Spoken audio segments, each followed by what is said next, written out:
सूक्ष्म शरीर की यात्रा करना संभव है। सूक्ष्म शरीर की यात्रा कौन कर सकता है? सूक्ष्म शरीर की यात्रा कैसे करें? शरीर से बाहर का अनुभव कैसे प्राप्त करें? ऐसे बहुत से प्रश्न साधक मित्रों ने पूछे हैं, तो आज हम जानेंगे कि सूक्ष्म शरीर से यात्रा कैसे करें। मित्रों, हमारा भौतिक शरीर हमारे सूक्ष्म शरीर के अधीन कार्य करता है।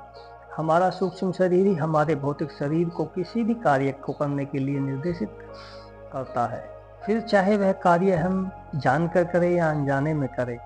इसलिए हमें अपने भौतिक शरीर को नियंत्रित करने से कोई लाभ नहीं होगा, बल्कि हमें अपने सूक्ष्म शरीर को नियंत्रित करना होगा। जब आप सूक्ष्म शरीर को अपने नियंत्रण में लाएंगे, तो इससे आपका भौतिक शरीर भी अपने आप स्वयं ही नियंत्रित होने लगेगा, क्योंकि हमारा भौतिक शरीर में जो भी घटनाएं घट रही हैं, वो पहले सूक्ष्म शरीर में ही घटती है और बाद में उसके प्रभाव भौतिक स्तर पर दिखाई देते हैं, यानी हमारे स्थूल शरीर में दिखाई देते हैं। तो अगर आप सूक्ष्म शरीर की यात्रा करना चाहते हैं, तो हमें अपने सूक्ष्म शरीर पर ही कार्य करना है। तो इस पर मैं आपको कुछ खास टिप्स बताऊंगा, जिससे आप स्थूल शरीर से बाहर निकलकर सूक्ष्म यात्रा कर सकते हैं। अगर आप मेरे चैनल पर नए आए हैं, तो आपसे निवेदन है कि मेरे चैनल को सब्सक्राइब करें, वीडियो को लाइक, कमेंट और शेयर करें, जिससे मेरी अगली आने वाली वीडियो सबसे पहले आपके पास पहुंचे। देखिए मित्रों, अपने शरीर से बाहर निकलकर अगर आप उड़ते हुए देश दुनिया में घूमना चाहते हैं, या अपने स्थूल शरीर से बाहर निकलकर स्थूल लोक या सूक्ष्म लोक की यात्रा करना चाहते हैं, तो आप भी कर सकते हैं, परंतु आपको कुछ खास बातों का ध्यान रखना आवश्यक है। आपको एक विधि अपनानी बहुत आवश्यक है, जिस पर चलकर आप सूक्ष्म शरीर की यात्रा कर सकते हैं। अपने सूक्ष्म शरीर के द्वारा सूक्ष्म लोक या स्थूल लोक पर भ्रमण कर सकते हैं। देखिए, हमारे स्थूल शरीर के साथ साथ हमारे पास एक सूक्ष्म शरीर होता है, जो नाभि और मस्तिष्क के केंद्र से जुड़ा होता है। इसी को सूक्ष्म शरीर कहते हैं। जब हम सो जाते हैं, तो हमारा सूक्ष्म शरीर सक्रिय हो जाता है। यह शरीर स्वप्न देखता है और यही शरीर जागृति में कल्पना करने की क्षमता रखता है। इसी से हमारे मन और बुद्धि जुड़ी हुई है, जिसका केंद्र हमारे स्थूल मस्तिष्क के बीच एनल ग्रंथि नाभि में ऊर्जा का मुख्य केंद्र होता है, जबकि मस्तिष्क में चेतना का। यदि आप लगातार ध्यान करते हैं, तो यह सूक्ष्म शरीर सक्रिय होकर बाहर निकलने के लिए तैयार हो जाता है। आप एक बिल्कुल खाली कमरे में चेतना शून्य होकर लेट जाएं और अपना सारा ध्यान अपने शरीर पर केंद्रित करें। अपने शरीर के पैरों से लेकर और मस्तिष्क तक अपने ध्यान को दौड़ाएं। उसके बाद कल्पना करें कि आपका सूक्ष्म शरीर आपके स्थूल शरीर से बाहर निकल रहा है। ये भावना आप तीव्र से तीव्र करते जाएंगे। देखिए, सारा खेल कल्पना और भावनाओं का ही है। अगर आपकी शक्ति सक्रिय है, बहुत तेज है, बहुत तीव्र है, और आपकी संकल्प शक्ति बहुत तेज है, तो आप आसानी से सूक्ष्म शरीर को बाहर निकाल सकते हैं। आप तीव्रता से यह भावना करते रहें कि मेरा सूक्ष्म शरीर स्थूल शरीर से बाहर जा रहा है, बाहर निकल रहा है, और ये ही अपने मन में दोहराते रहें। आप देखेंगे कि सच में ऐसा होने लगा है। इसके लिए पहले आपको साक्षी भाव क्या होता है, इसे कैसे साधा जाए, चेतना कैसे प्रकट होती है, यह सब पता होना चाहिए। आपको पता नहीं है, तो इसके लिए आप मेरा साक्षी भाव का की साधना का वीडियो देख सकते हैं, और पहले 2 वीडियो सूक्ष्म शरीर की यात्रा के मैं आपको दे चुका हूं, आप उन्हें भी देख सकते हैं। देखिए, जब आप खुद को देखने की प्रक्रिया को समझ लेते हैं, यंत्रवत जीवन को छोड़ देते हैं, अपनी जागृत जीवन शैली को अपना लेते हैं, तो ध्यान या ज्ञान के माध्यम से अपनी चेतना को जागृत कर लेते हैं।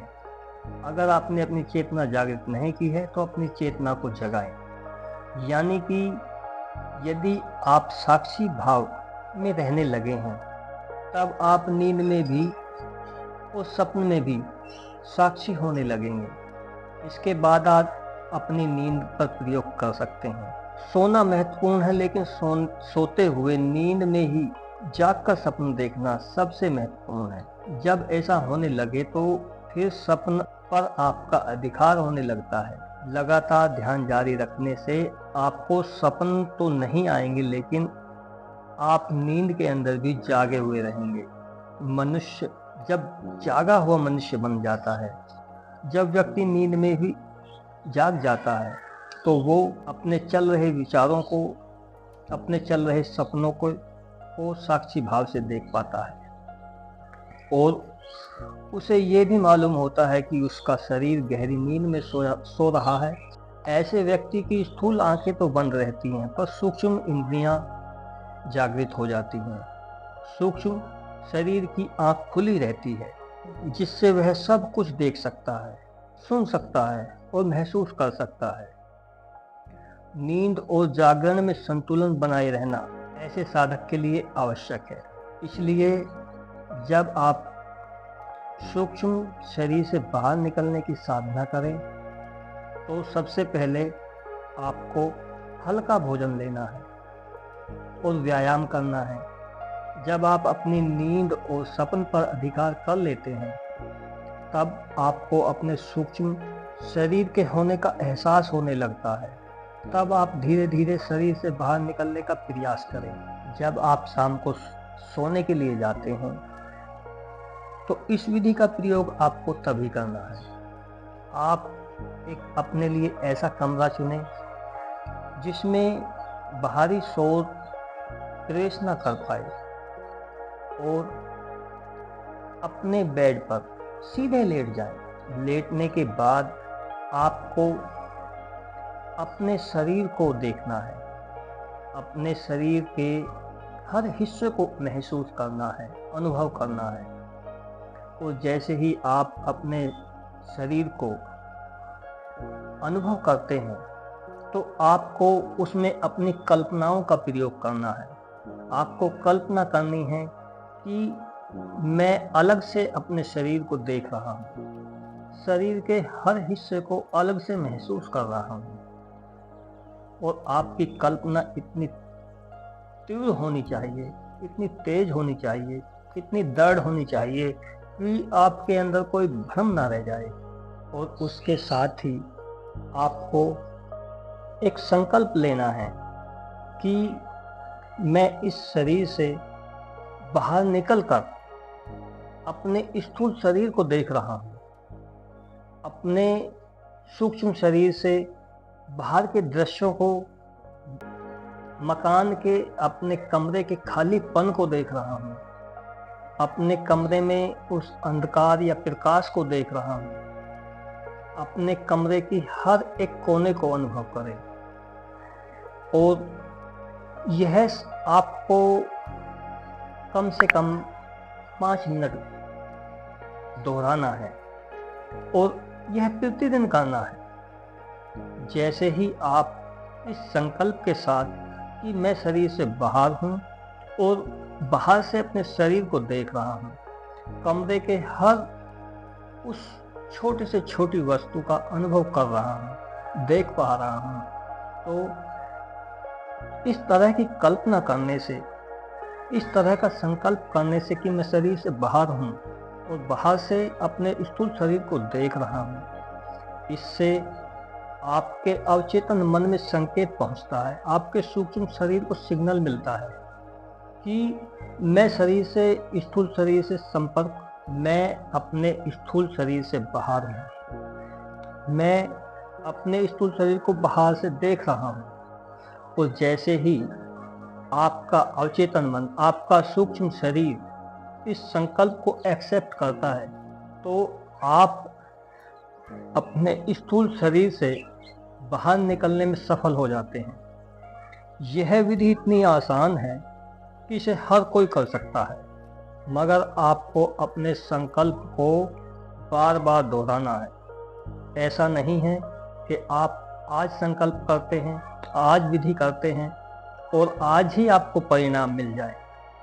अगर आपका संकल्प दृढ़ है और आप इस विधि को कम से कम 3 महीने तक करते हैं तो हो सकता है कि आपको परिणाम 2 दिन में मिल जाए, 10 दिन में मिल जाए या 2 महीना लग जाए, परंतु आप अपने स्थूल शरीर से बाहर अवश्य हो जाएंगे। यह एक ऐसी विधि है, इसे हर कोई कर सकता है। अगर एक बार आप शरीर से बाहर निकलने में सफल हो गए तो आप अपनी ध्यान की ऊर्जा से, अपनी चेतना की ऊर्जा से काफ़ी दूर की यात्रा कर पाएंगे। और जैसे जैसे ये यात्रा करने का आपका अनुभव बढ़ जाएगा, आप काफ़ी दूर की यात्रा कर सकते हैं। आप स्थूल लोक के साथ साथ सूक्ष्म लोक की भी यात्रा कर सकते हैं।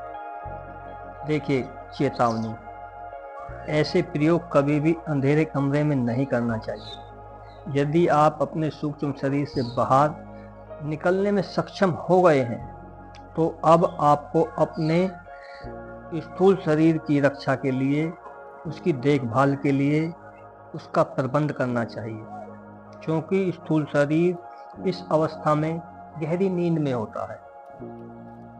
और यदि आप कहीं बाहर विचरण कर रहे हैं, आप सूक्ष्म लोक की यात्रा पर गए हैं या स्थूल लोक की यात्रा आपकी काफ़ी दूरी की हो गई है, तो ऐसे में यदि किसी व्यक्ति ने आपको आवाज़ दे दी तो इसका परिणाम क्या होगा ये कहा नहीं जा सकता है कि आप एक क्षण में ही अपने शरीर में वापस आ सकते हैं। और यह भी हो सकता है कि ऐसे में आपका नाभि से जो जुड़े आपके सूक्ष्म शरीर का संपर्क है वो टूट जाए।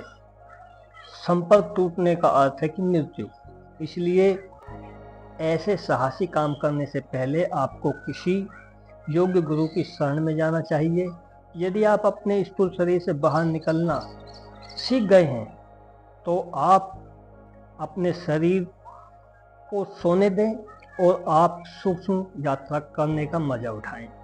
प्रिय साधक मित्रों, ये थी सूक्ष्म शरीर की यात्रा का अनुभव आप प्राप्त कर सकते हैं और इस विधि को अपना सकते हैं। अगर आपको जानकारी अच्छी लगती है तो मेरे चैनल को सब्सक्राइब करें, वीडियो को लाइक, कमेंट और शेयर करें। धन्यवाद, नमस्कार। मेरी शुभकामनाएं आपके साथ हैं। बने